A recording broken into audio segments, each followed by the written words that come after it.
Swimming को swimming pool के बाहर बैठ के नहीं सीख सकते ना, पानी के बाहर बैठ के नहीं सीख सकते। ये बिजनेस के फील्ड पर उतरने से आता है और आज सबको जाता है। किसी पहाड़ पे अगर मान लो 2 लाख लोग खड़े हैं तो उसका क्या मतलब है? रास्ता है। तो पैराशूट से जंप करके 2 लाख लोग उस पहाड़ पे नहीं पहुंचे। अगर 2 लाख लोग उस बड़े से बड़े ऊंचे से ऊंचे पहाड़ पे खड़े हैं का मतलब रास्ता है। और रास्ता है तो हमें क्या करना है? देखना है। जिस तरफ भीड़ जा रही है उस तरफ हमें भी उनके पीछे पीछे चल देना है, तो हम भी पहुंच जाएंगे। तो भीड़ बन चुकी है। जब हमने ज्वाइन किया था तो भीड़ नहीं थी। सच बताएं तब तो रास्ता भी नहीं था, सिर्फ पहाड़ दिख रहा था। सिर्फ पहाड़ दिख रहा था और उस पहाड़ पे ना कुछ मिलेगा। पहाड़ के दूसरी तरफ सूरज है जिंदगी का। एक बार पहाड़ पे चढ़ जाएंगे तो दूसरी तरफ से जो सूरज उदय होगा वो पीढ़ी दर पीढ़ी हमारे खानदान में रोशनी लाएगा। तो भैया इस पहाड़ पर चढ़ना रास्ते का एहसास था, पर एक बात में हमारा भरोसा बड़ा बुलंद था कि भैया सपने खाली हमारे नहीं है, सपने तो सबके हैं। जब मार्केट में काम करने उतरो ना तो ना मिलनी शुरू होती है इस बिजनेस में। ना कितने लोगों को मिलती है? ना जब ना मिलती है ना तो हम डाउट में पड़ जाते हैं कि लोगों को ये बिजनेस चाहिए भी कि नहीं चाहिए। फिर मैं कुछ गलत तो नहीं कर रहा हूँ, फिर मैं किसी गलत बिजनेस में तो नहीं आ गया हूँ। ये डाउट हमें होने लगता है। पर सच तो ये है उन बेचारों को भी नहीं पता होता कि उनके लिए क्या सही है क्या गलत है। पर ये भी अपनी जगह सच है कि भैया सपने सबके हैं, सफलता सब पाना चाहते हैं, पैसा सब कमाना चाहते हैं, बड़ी गाड़ियां सबको चाहिए, अच्छे घर सबको चाहिए, विदेश यात्रा सबको जाना है। अच्छा सब छोड़ो, कितने लोगों को फार्म हाउस चाहिए? कितने लोग फार्म हाउस खरीदना चाहोगे जिंदगी में कभी? चाहिए ना? अच्छा चलो छोड़ो, फार्म हाउस छोटा हो गया। कितने लोगों को आइलैंड चाहिए? जिन लोगों के पास आइलैंड है उनके सिर पे कोई सीन थोड़ी है। उनको भगवान ने संडे को बनाया और हमको थकाया मंडे सैटरडे ऐसे थोड़ी बनाया है। हमको भी छुट्टी के दिन बनाया भगवान ने। तो हमको आइलैंड चाहिए कि नहीं चाहिए? देखो जब हम एक साथ होते हैं ना तो अपने आप से सच बोलते हैं। जब ग्रुप में बैठे होते हैं ना अपने आप से सच बोलते हैं। आपने एकदम से ऐसे आसपास देख के हाथ खड़ा नहीं किया, मेरे बोलते आपने तुरंत हाथ खड़ा किया। यानी भले दबा हुआ हो पर दबे हुए बड़े बड़े सपने हैं तो सही। तो बस हम सबके सपने, मेरा भी बिल्कुल ऐसे ही था फ्रेंड्स। एक मिडिल क्लास फैमिली को बिलोंग करती हूँ और पापा गवर्नमेंट सर्विस में थे, मम्मी गवर्नमेंट टीचर थी, पापा के पास स्कूटर था, मम्मी साइकिल पे पढ़ाने जाती थी। हम तीनों बहनों के पास साइकिल थी। हमारे घर में टॉयलेट नहीं थी। हम तो जंगल जाया करते थे।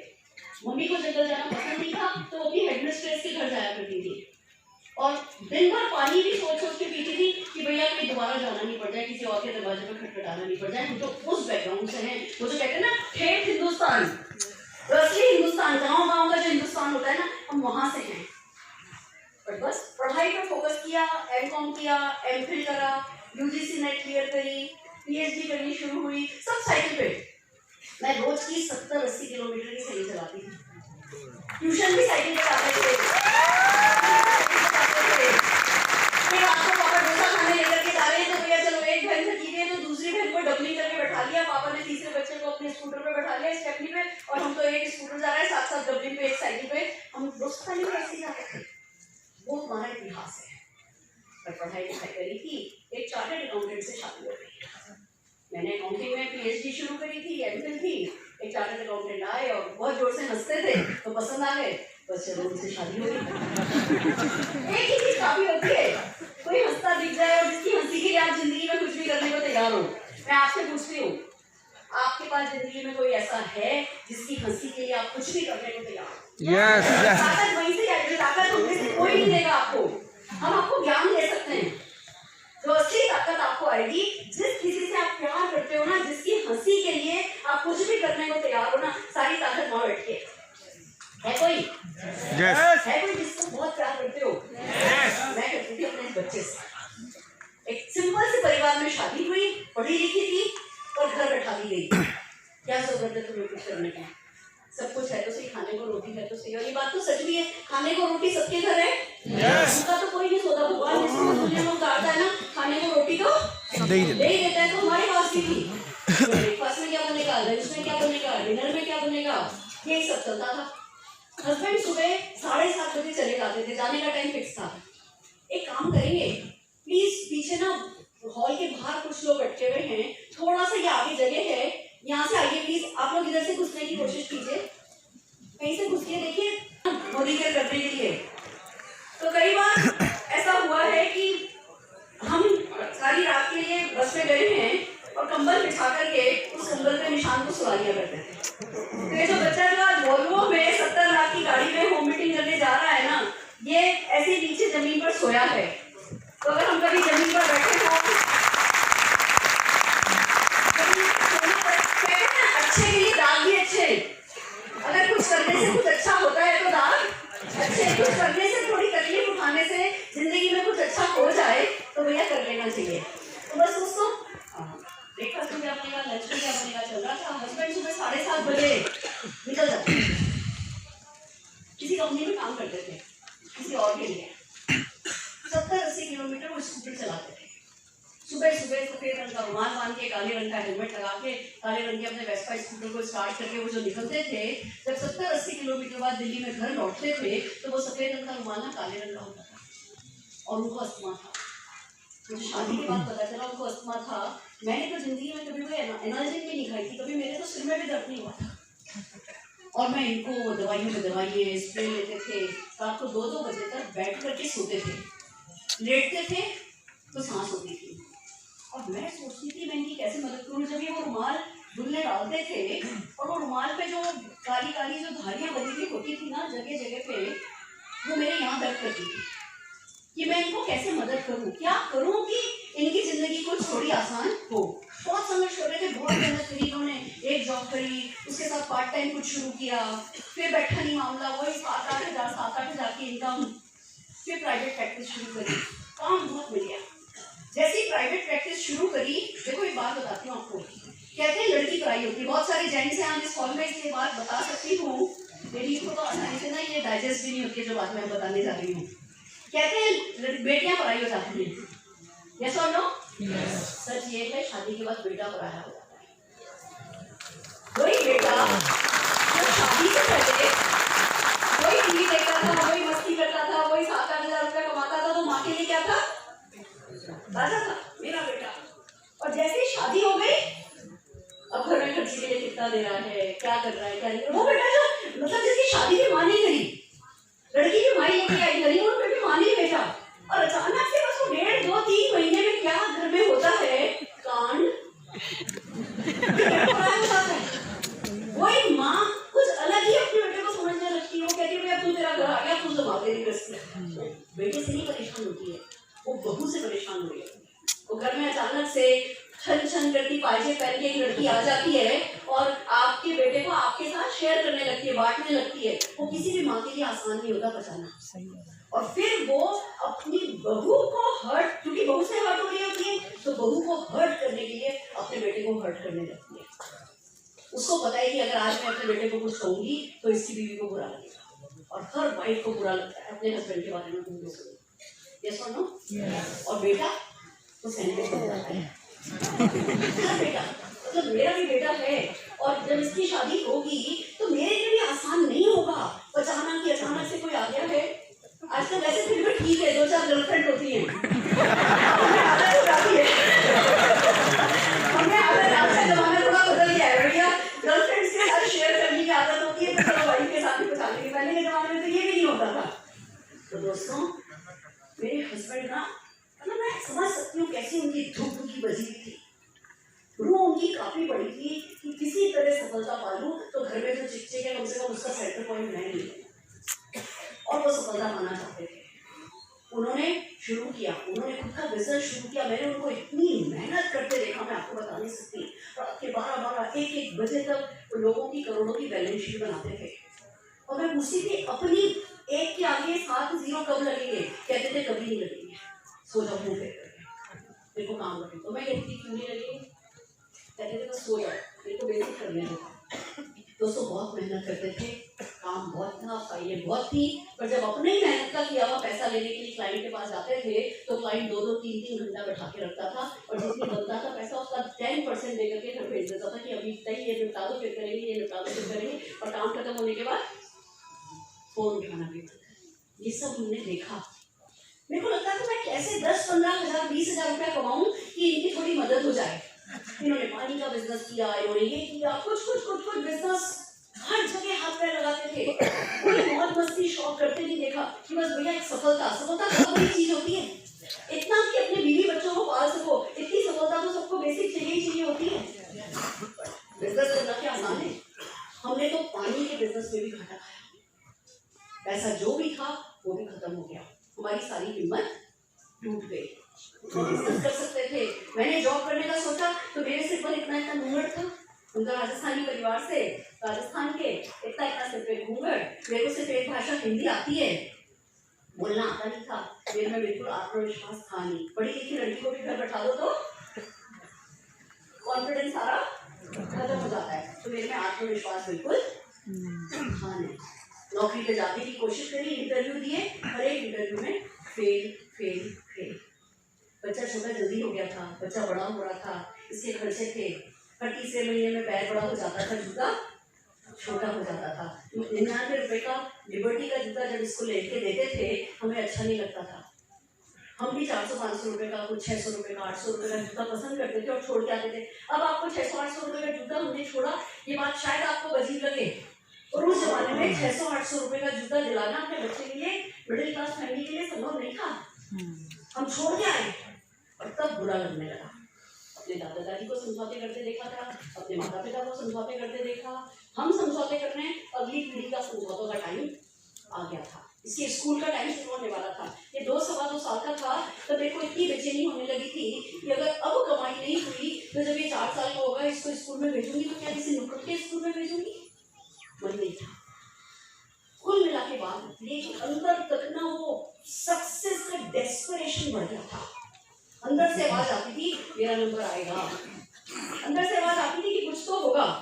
ऐसा नहीं है कि यही जिंदगी शुरू हुई और यही जिंदगी खत्म हो जाएगी। मेरा एक बड़ा फेवरेट डायलॉग है, हर कुत्ते के दिन आते हैं। मैं आपसे कहती थी हर कुत्ते के दिन आते हैं, सुबह भागो तेरे से भी आएंगे।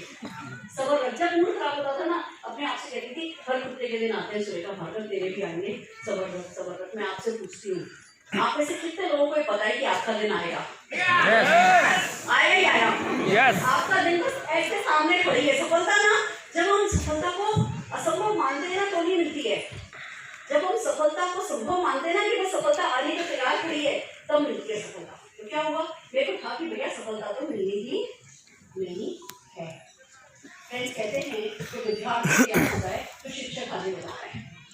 हमारे पास भी ऐसे ही मोदी कर आया और पता चला कि भैया एक बिजनेस है जिसमें दूसरे देशों में लोग करोड़ों रुपया कमा रहे हैं। हिंदुस्तान में अभी शुरू हो रहा है और दूसरे देशों में लोग करोड़ों रुपया कमा रहे हैं। लोगों ने प्लेन खरीद लिए, लोगों ने शिप खरीद लिए, बल्कि 100 अमेरिका के 100 सबसे रईस लोगों में से एक परिवार ऐसा है जिनके माँ बाप ने 30 साल पहले 4 साल इस बिजनेस को किया था। ये मैंने सफलता की कहानियों में ये भी पता चला कि कोई इन्वेस्टमेंट नहीं है, कोई रिस्क नहीं है, कोई टेंशन नहीं है, कोई टारगेट नहीं है, कोई लॉस नहीं है, कोई बॉस नहीं है, घर से होता है, पार्ट टाइम होता है, ये भी पता चला।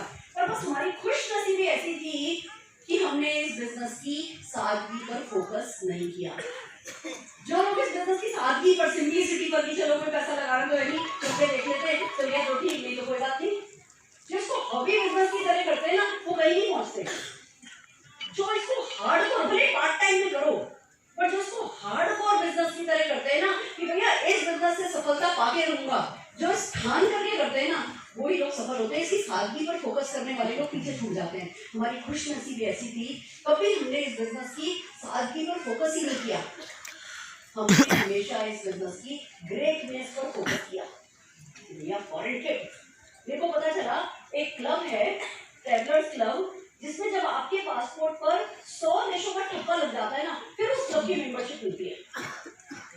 तो हमने एक बात सीखी थी कि भैया जब सोचना है तो बड़ा सोचो, छोटा सोचोगे तो छोटे को बहुत सिंपल सा रूल बताती हूँ, छोटा सोचोगे तो छोटे होते जाओगे, छोटा सोचा छोटे छोटे छोटे छोटे छोटे होते चले गए, बड़ा सोचा तो बड़े बड़े बड़े बड़े बड़े होते चले गए। तो सोचना ही तो है, सोचने के पैसे तो लगते थे। अरुण जी कहते थे सोचने के पैसे नहीं लगते हैं। तो हमने बड़ा ही सोचना शुरू किया। 100 देश क्या बड़ी बात है, हर साल 2 देश जाएंगे तो 50 साल में 100 देश हो जाएंगे। तब मेरे को ऐसे ही सोचते थे, अब नहीं पता था। अभी मेरे को करते हुए 23 साल हुए हैं, 58 तो कंट्रीज में घूम चुकी हूँ। 58 मेरे को सुनानी है। भी 100 देश घूमने हैं। किसी का प्लेन देखा, हमारे भी बच्चों को प्लेन दिलाना है। किसी का बड़ा सा चेक देखा 1 लाख रुपए का, किसी का चेक देखा तो मैंने बोला मेरे को भी 1 लाख रुपए का चेक चाहिए। देखो आइडेंटिटी क्राइसिस बहुत बड़ा मेरे घर में मैंने देखा था। ये जो मैंने मेरी सासू माँ की प्रॉब्लम बताई ना, इसकी जड़ में क्या था? इसकी जड़ में ये था कि उन्होंने अपनी सारी जिंदगी अपने 2 बेटों को बड़ा करने में लगाया। एक को सीए कराया, एक को एमबीए कराया, न खुद की कोई पहचान बनाई, न खुद की कोई इनकम करी। तो अब जब बच्चे अपनी अपनी लाइफ में सेट हो गए तो वो खाली हो गई, और खाली दिमाग, खुद की कोई पहचान भी नहीं अभी तक बना पाई, इसलिए परेशान थी। अगर उनकी पहचान बन जाती और अगर वो खुद की इनकम कमाती होती, अपने नाम की उनकी इनकम आ रही होती, तो डेफिनेटली जितना बुरा हाल था उतना बुरा हाल उनका नहीं होता। तो एक बात मुझे समझ में आई थी कि भैया 1 लाख रुपया महीना मुझे मेरे नाम का चाहिए। 1 लाख रुपया महीना मेरे नाम का कमाए बिना मैं तो मरने को भी तैयार नहीं थी। यमराज भी आए थे ना, तो मुझे थोड़े समय बच गए, पहले 1 लाख कमा लूं फिर ले जाइए, बस इतना कर लूं जिंदगी में। आप में से कितने लोग 1 लाख रुपया महीना कमाना चाहते हो सच्चे दिल से? खाली हाथ खड़े करने के लिए हाथ नहीं खड़ा करना है, सच्चे दिल से कमाना है ना। बस तो सच्चा दिल से कमाने की इच्छा, वही सबसे बड़ी चीज मेरे पास है जो थी। मेरे में और कुछ नहीं था, मेरे में कोई काबिलियत नहीं थी, बात करना मुझे आता नहीं था, मैं अपना नाम तक ढंग से नहीं बोल पाती थी। मेरे घर में फोन की, मेरे घर में तो फोन भी नहीं था, मेरे ससुराल में जब फोन की घंटी बजती थी मैं भाग करके दूसरे कमरे में चली जाती थी कि वो फोन मुझे नहीं उठाना पड़े, क्योंकि अगर किसी ने पूछ लिया हाउ आर यू तो I am fine thank you जवाब देना मुझे आता नहीं था।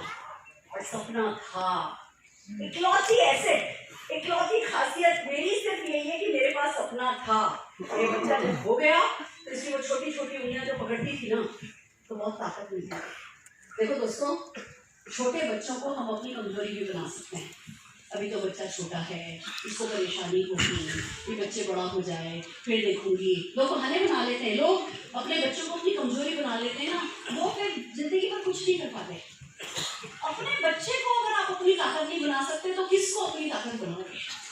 जो भी करना है इन बच्चों के लिए तो करना है। तो मैंने फैसला किया, ये 2 साल 4 महीने का था जब हमने मोदी के ज्वाइन किया था। मोदी के ज्वाइन करने के बाद की जो हमारी पहली फोटोग्राफ है ना, उसमें ये अपने पापा के कंधे पे बैठा हुआ है, इस तरफ एक पैर इधर एक पैर इधर लटका के। अगली बार लेके आऊंगी आपको दिखाने के लिए, पहली मोदी केयर में पहली मीटिंग करने के लिए। इतना छोटे से बच्चे को लेकर के हमने काम करना शुरू किया। हमें ये बिजनेस ना समझ में आ गया था। असली बात बताऊं क्या है, जो लोग इस बिजनेस को नहीं करते ना उनकी गलती नहीं होती है। एक तलवार की धार जितना ही अंतर होता है, कुछ लोग इधर गिर जाते हैं, कुछ लोग इधर गिर जाते हैं। जो करने की तरफ गिर गए, सफलता की तरफ गिर गए, उनकी भी कोई होशियारी नहीं है, वो भी तीर नहीं मारी जा। और जो बेचारे रह गए उनकी भी कोई ऐसी कोई बड़ी गलती नहीं होती है। देखो तलवार की धार जितना ही बस आपका वो एक लम्हा होता है कि आप इधर गिरते हो या उधर गिरते हो। हम इधर गिरे क्योंकि हमें ये बिजनेस की ताकत समझ में आ गई थी। मैं आपको बताती हूँ क्या समझ में आया था मुझे। इसको कहते हैं बूंद को समुंदर बनाना। बूंद होती है इंफॉर्मेशन, नॉलेज, और समुंदर बनता है विजन क्रिएट करने से। हमें पता चला कि भैया सारी दुनिया में 4000 प्रोडक्ट से ज्यादा प्रोडक्ट हैं जो नेटवर्क मार्केटिंग के थ्रू प्रमोट होते हैं। Pepsi, Cola, Whirlpool, IBM, general Motors, बड़ी बड़ी कंपनी हैं जो नेटवर्क मार्केटिंग में डायरेक्टली और इनडायरेक्टली लगी हुई हैं। ये थी बूंद, ये थी इंफॉर्मेशन। अब उस इंफॉर्मेशन से हमने बनाया विजन का समुद्र। अगर दूसरे देशों में 4000 प्रोडक्ट मूव हो सकते हैं तो हमारे हिंदुस्तान में भी होंगे, और अगर हिंदुस्तान में भी होंगे तो सबसे बड़ी कंपनी कौन सी है, सबसे बड़ा ग्रुप कौन सा है? भैया मोदी केयर है।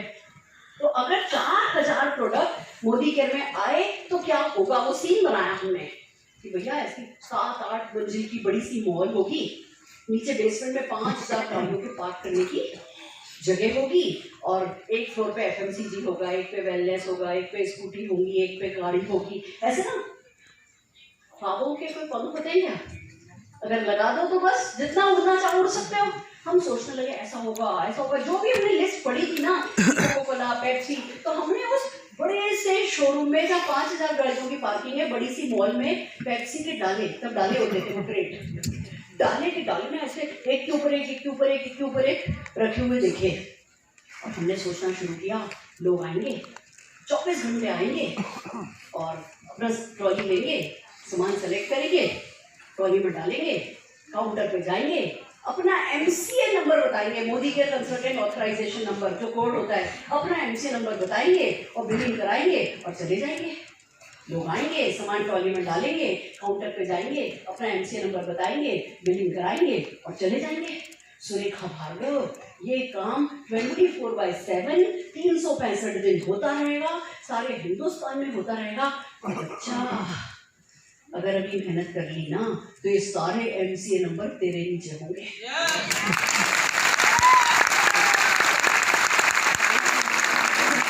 सारे रोए खड़े हो जाते थे मेरे सोच करके। मैं आपसे पूछती हूँ, अभी तो कुछ कहीं भी सारे हिंदुस्तान में एक डेंट भी नहीं लगा। अभी कहीं किसी भी देश में, किसी भी राज्य में, किसी भी शहर में, किसी भी गांव में मोदी कहता ना, अभी सच बात बताऊं तो किसी भी कंपनी ने या किसी भी लीडर ने अभी अपना रॉकेट ना खड़ा भी नहीं किया है।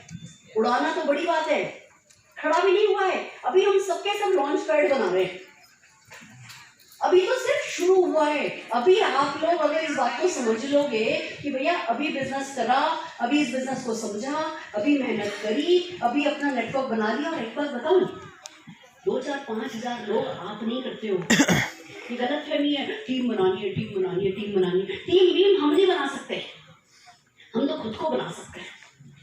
पर खुद को सही तरीके से बनाओगे तो टीमें अपने आप बनती चली जाएंगी, उसका भी तरीका है।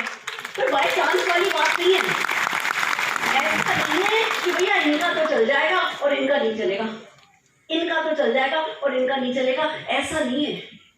ये एक ऐसा प्रिडिक्टेबल बिजनेस है कि जिसने भी चलाया उसका चल जाएगा। पर लगातार चलाने का हौसला कितने लोगों में है, यही अंतर करेगा कि कौन सफल होगा और कौन सफलता से चूक जाएगा। तैयार हो? यस। फैसला हो गया? यस। हौसला हो गया? यस। एक्शन कर गए? यस। बस यही हमें समझ में आया कि भैया इतना ज्यादा सोचो नहीं। सोचने से हमें तो प्लान, देखो 1.5-2 साल प्लान ही नहीं समझ में आया था। फिर मेरे को किसी ने बताया कि चेक आने लगेगा तो प्लान अपने आप समझ में आ जाएगा कि काम करो। तो नाने धोने के लिए क्या समझना जरूरी है, दुकान ही तो बदलनी है। हम जब ज्वाइन हुए थे तब 8 प्रोडक्ट थे, हमने लिए वो 8 प्रोडक्ट घर लाए, डाइनिंग टेबल पे रखे और 8 प्रोडक्ट से 25 डेमो किए थे। तब कोई यूट्यूब नहीं था, तब कोई अपलाइन ने आकर के हमारे घर पर डेमो नहीं किए थे। हम ही ने वो 8 प्रोडक्ट डाइनिंग टेबल पे खोले। तब जैसे टॉयलेट क्लीनर नहीं था तो हमने वंडर ड्रॉप और स्टेरी क्लीन को मिक्स करके टॉयलेट क्लीन करके देखा तो बड़ी अच्छी टॉयलेट क्लीन हुई।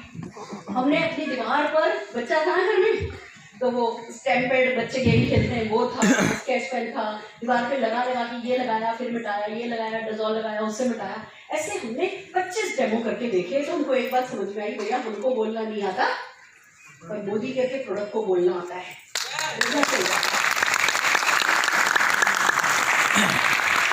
और हमने कैटलॉग पूरी घंटा लगा दी। जो तब मैंने रटा था ना वो आज भी वैसा का वैसा रटा है। जब कभी मैं प्रोडक्ट की बात करूँ ना तो आपको पता चल जाएगा मैडम रटा है बोल रही है, क्योंकि तब मेरे को बोलना तो आता ही नहीं था। मैंने तो कैटलॉग लेकर ये रट्टा लगाना शुरू किया कि इस प्रोडक्ट से ये होता है, इस प्रोडक्ट से ये होता है, इस प्रोडक्ट से ये होता है। और लोगों से एक तरफ बड़ा सोचा कि प्लेन खरीदना है, दूसरी तरफ एक बहुत प्यारा काम किया जो मेरे बहुत काम आया। मेरे हस्बैंड एक दिन एक दुकान के सामने से निकल रहे थे, अरुण जी, उनको 7,500 रुपए का एक जूता दिखा। विंडो पे तो पता नहीं होता कि प्राइस क्या है, तो हम तो अंदर चले गए। जूता बहुत अच्छा था। अंदर जाकर के जब प्राइस पसंद आई, जब प्राइस देखी तो क्या हुआ, मुंह लटका के बाहर आ गए। 7,500, उस जमाने में 7,500 का जूता। तो जब मैंने देखना शुरू किया तो मर्सिडीज आइलैंड हिंदुस्तान में 100 सबसे रईस औरतों में शामिल होना, ऐसी बड़ी बड़ी बातें भी करी। तो एक छोटा सपना पकड़ लिया कि मेरे को 7,500 रुपए के जूते अरुण भार्गव जी को दिलाने हैं। मैं आपको एक चीज सिखाती हूँ, बड़े बड़े सपनों पे नजर रखो और एक 8-10 हजार रुपए के सपने पर भी नजर लगातार बनाए रखो। हर हाल में जरूरी है। आइलैंड ये तो ना दूर दिखती है, इनमें तो कभी कभी ऐसा होता है कि डिसअपॉइंट हो जाते हैं, अरे इतनी बड़े बोल तो दिए, अपने से होगा नहीं। पर 7,500-8 हजार रुपये कैसे नहीं होगा, ऐसा नहीं होगा। फिर जैसे आप 7,500 का ड्रीम बनाओगे तो एक ऑफर में अगर 100 रुपए का प्रोडक्ट फ्री मिल रहा है ना तो 100 रुपए का प्रोडक्ट भी आप उठाओगे। आप उस ऑफर को जाने नहीं दोगे, आपको पता है कि भैया ये मेरे को 7,500 रुपये इकट्ठे करने हैं, फिर आपको पता चले फास्टर ट्रेन करने से 750 रुपये के प्रोडक्ट फ्री मिलते हैं, तो आपको 750 के प्रोडक्ट खोगे नहीं, आप जी जान लगा करके फास्टर ट्रेन करोगे। तो 7,500, 8,000, 10,000 रुपए का एक सपना, मैं भी 1 मिनट का टाइम दे रही हूँ, अभी बना, अभी सोचो। जिसको भी आप प्यार करते हो वो ये 7,000, 10,000 रुपए की चीज हर लेवल के बंदे को सोचनी है, जीबीडी को भी सोचनी है। वो अपने नए ग्रुप से लाना है, पुराने डेवलप किए हुए बिजनेस से नहीं लाना है। आपके चेक इतने बड़े बड़े आते हैं, सब लोगों की अचीवर्स बैठे हैं, चेक बड़े बड़े आते हैं, आपके लिए 7,000 रुपए की चीज मायने नहीं रखती। पर ऐसा ड्रीम सोचो, ये 7,000 रुपए की चीज मैं मेरे नए बिजनेस से लेके आऊंगा। क्योंकि एक बात बता दूं, भले आप 10 लाख कमाने लगो, 15 लाख कमाने लगो, 20 लाख कमाने लगो, कम पड़ जाता है। सच बोल रही हूँ, जितना भी कमाओगे ना, लाइफस्टाइल उसी हिसाब से बढ़ता जाता है। अब मेरे बेटे ने 10 लाख रुपए की, 11 लाख रुपए की रोलेक्स घड़ी पहन रखी है, तो ताकि जा सकते हो। जितना आप कमाते जाओगे सब कुछ बढ़ जाता है। अगर आप साइड का और बनाते जाओगे और बनाते जाओगे, लोगों से लगातार बातें करते रहोगे, यानी अपने पीवी वीडियो पर फोकस करोगे, डेली प्रोस्पेक्टिंग करोगे ना, तो चेक मल्टीप्लाई होते रहेंगे। मेरे क्यों बढ़ते हैं चेक? क्यों 1 लाख कमाया, फिर 3 लाख कमाया, आज आपको क्या लगता है 75 लाख रुपए पे मैं रुक गई हूँ? नहीं। आज ट्रेन में आपको क्या लगता है मैंने किसी को बिजनेस नहीं समझाया? नहीं, हमारे तो खून में चला गया, हमारी तो आदत पड़ गई है, हमारा तो खाना नहीं बचता अगर किसी को मोदी के में ज्वाइन नहीं कराए तो। अब बात ये अलग है, हम लोग ज्वाइन कराते हैं, ज्वाइन कराते हैं तो आपको क्या लगता है जिसको भी हम बोलते हैं ज्वाइन हो जाता है? या आपको क्या लगता है जिसको भी हम ज्वाइन कराते हैं सब काम कर लेते हैं? भैया मैं 1.5 करोड़ की गाड़ी में भी बैठ के गई हूँ ना, तो भी ना लेकर के आऊंगा।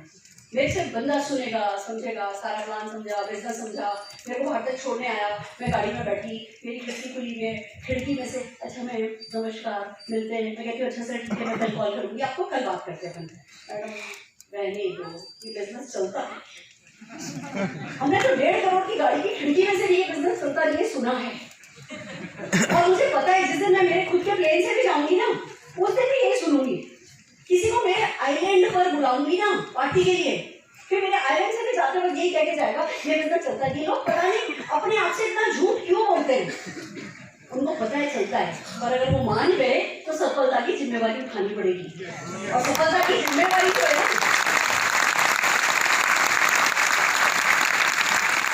सफलता की जिम्मेवारी उठाने के लिए जिगरा चाहिए, जो सबके पास नहीं होता। आपके पास है, बस काफी है। 130 करोड़ के हिंदुस्तान में आपको खरबपति बनाने वाले लोग, इतने लोग हैं जिनके पास जिगरा है। आप खरबपति बन जाओगे, कोई ना दे कोई छा दे फर्क नहीं पड़ता, डेली बेसिस पर लोगों को प्लान दिखाना है, ये बहुत जरूरी है। तो हमने क्या किया, हम ले आए प्रोडक्ट, हमने प्रोडक्ट का डेमो किया, अच्छे लगे, जीत गए। हमने कहा चलो शुरू करते हैं, स्क्रिप्ट बनाई, ला ला ला ला ला ला ला ला ला ला ला याद कर ली, और फिर लोगों को उन 2, 4, 5 प्रोडक्ट के बारे में बताना शुरू किया। अरुण जी के चाचा आए हमारे जोधपुर से, मैंने उनको मोदी के लिए प्रोडक्ट के बारे में बताया, उन्होंने 400 कुछ रुपए का ऑर्डर दिया मेरे को। मैंने वो प्रोडक्ट पैकेट में डाले और उनको पकड़ाए, उन्होंने लिए वो प्रोडक्ट अपने पास रख लिए, सीन खत्म। अब मैं सोचूं सुरेखा भार्गव, बिजनेस तेरा शुरू होने से पहले घाटे में जाने वाला है, अब चाचा ससुर से पैसे कैसे मांगेगी? अब या तो मेरे बिजनेस को उस दिन दी एंड हो जाता, वो मैं तैयार थी नहीं, ये बच्चा मेरे सामने बैठा था। दोस्तों मैंने मेरे चाचा को बोला, चाचा मेरी 440 रुपए की गुड लक दे दो। पैसा मांगा ना, चाचा ने 500 रुपए निकाल करके दिए, बोले बेटा बाकी रखो, ये मेरी ब्लेसिंग्स है। ये घड़ी होती है जो इस बिजनेस में सबसे बड़ी होती है। हम ना पैसा पकड़ने से शर्माते हैं, हम पैसा मांगने से शर्माते हैं। हम हिंदुस्तानी लोग, मैं कैसे किसी को सेल कर सकता हूँ, मेरे को तो हाथ ऐसा करना अच्छा नहीं लगता। क्यों? क्योंकि हमें अ से अनार, ए से एप्पल सिखाया है, हमें सिखाया नहीं गया कि बेटा सफलता का स क्या होता है। सक्सेस का एस कैसे होता है? हम में से किसी के स्कूल में ये नहीं कहा था गर्मी की छुट्टी है, नदी पे जाना, गोल गोल पत्थर उठाना, उन पत्थरों पे ऐसी स्माइली बनाना, पेपर वेट बनाना, बेटा बेच करके 2 रुपए का प्रॉफिट कमा के आना। या इन गर्मी की छुट्टियों में जो सबसे ज्यादा प्रॉफिट बना के आएगा वो विनर के लायक। कंपटीशन कब हुआ होता तो हमारी नाक जो है ना इतनी टेढ़ी नहीं होती, पर क्योंकि कोई कंपटीशन था नहीं, ऐसे अनार हम तो क्लर्क बनने के लिए तैयार किए गए, तो हमें हाथ ऐसे करने में शर्म आती है। करो हाथ ऐसे, अभी करो। क्या जाता है? मेहनत का पैसा कमाना क्यों बुरा है? क्यों किसी को कुछ भी सेल कर देना बुरा है? और ये सेल ना शुरू में अटपटा अजीब लगता है, इसमें बड़ा नशा है। मैंने ऐसे ऐसे लोग जिनके घर में घुसो तो सामने गणेश जी, जितनी बड़ी मैं हूं उससे भी बड़े गणेश जी प्योर सोने के, सॉलिड सोने के रखे देखे हैं, और ऐसे लोगों को 1000-1000 रुपए के पैकेट बना के बेचते देखे हैं। सेल्स में बड़ा नशा है। लगता है कि अच्छा भैया मुझे तो सेल करना नहीं आता, मैं तो किसी से मांग नहीं सकती कुछ, मेरे को किसी को कन्विंस करना नहीं आता। अरे भैया किसी को कन्विंस करना ही नहीं है। बेटे को कन्विंस कर सकते हो कि मैगी नहीं खाए, अपने छोटे बच्चों को कन्विंस कर सकते हो मैगी नहीं खाए, बड़ा होगा तो अपने आप समझ जाएगा, फिर हर हेल्दी चीज खाएगा। खुद को पता है रोटी छोले बनाने, हम नहीं समझा सकते। तो जब बच्चा कन्विंस नहीं किया जाता तो बड़ों को कैसे कन्विंस करोगे? किसी को कन्विंस करने के फेर में पड़ना ही नहीं है, खुद को कन्विंस कर लेना है कि मैं जो ये मोदी केयर की बातें कर रही हूँ ये मेरे लिए बहुत है, मैं जो मोदी केयर की बातें कर रहा हूँ ये मेरे लिए बहुत है। हमें खुद को कन्विंस करना है कि ये बिजनेस मेरी गंगा जमुना पार लगा देगा। फ्रेंड्स, हमने चाचा से पैसे ले लिए। आप में से कितने लोग पैसे लेने को तैयार हो, हाथ उठाने को तैयार हो, हाथ आगे बढ़ाने को तैयार हो? एक बात बता दूं आपको, ये हाथ ना आपको हमेशा ऐसे नहीं रहता इस बिजनेस में। वो तो आप मोदी के तो कहता ही नहीं है कि आप कुछ बेचो। मोदी के ने प्रोडक्ट ऐसे दे दिए कि आपके पेट में बात पचती नहीं है। वो एंथुसियाज्म, उत्साह आपका बढ़ता जाता है, बढ़ता जाता है, बढ़ता जाता है, छलक जाता है। मोदी के तो आपको, आप थोड़ा सा 1000-1500 रुपए का सामान घर के लिए भी खरीद लेते हो ना तो भी चेक भेज देता है। तो यही है कि मोदी केयर से जितना भी बेचा जाता है वो हम ही लोग तो खरीदते हैं, और जितना भी हमारा ग्रुप खरीदता है वो मोदी केयर की सेल होती है और उस पर चेक बढ़ता है। तो भैया पूरा ग्रुप जितनी ज्यादा परचेज करेगा मोदी केयर से उतने ज्यादा चेक हमारे ग्रुप में बटेंगे। ये भी अपनी जगह सच है। yes. तो हमने ये सीखा कि भैया कुछ भी बेचने में गलत बात नहीं है, और खाली बेचने में गलत बात है। जो हमने गलती करी, हम 9 महीने तक लोगों से प्रोडक्ट की बात करते रहे, क्योंकि प्रोडक्ट के दीवाने हो गए थे हम। प्रोडक्ट बहुत अच्छे थे, हम लोगों के साथ दीवानगी से प्रोडक्ट की बात करते थे, लोग ऑर्डर देते थे, हम मोदी केयर से सामान मंगवाते थे, होंगे ये भी थी, हम मोदी केयर से सामान मंगवा के दे देते थे। आप बड़े किस्मत वाले लोग हो। हमारे टाइम में हर महीने 0 हो जाता था। आपने मोदी केयर में जिस गोल्डन पीरियड में आप मोदी केयर कर रहे हो अब 0 नहीं होता, ऐसा मार्केटिंग प्लान है। जो मैं तालियां सभी मोदी केयर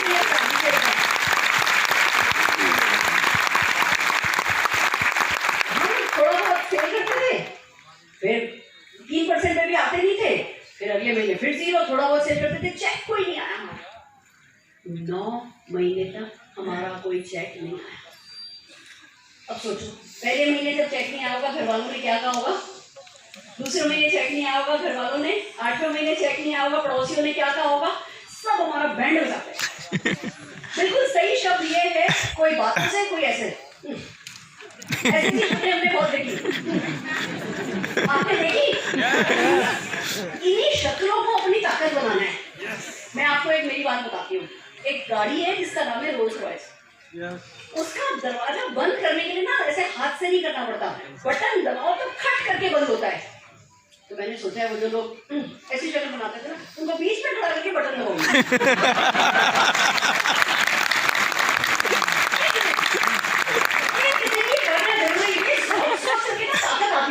जो शक्ल बनाता था मैं कहती थी इसको भी खड़ा करूंगी, जो शक्ल बनाता था मैं कहती छोड़ूंगी तो इसको भी नहीं।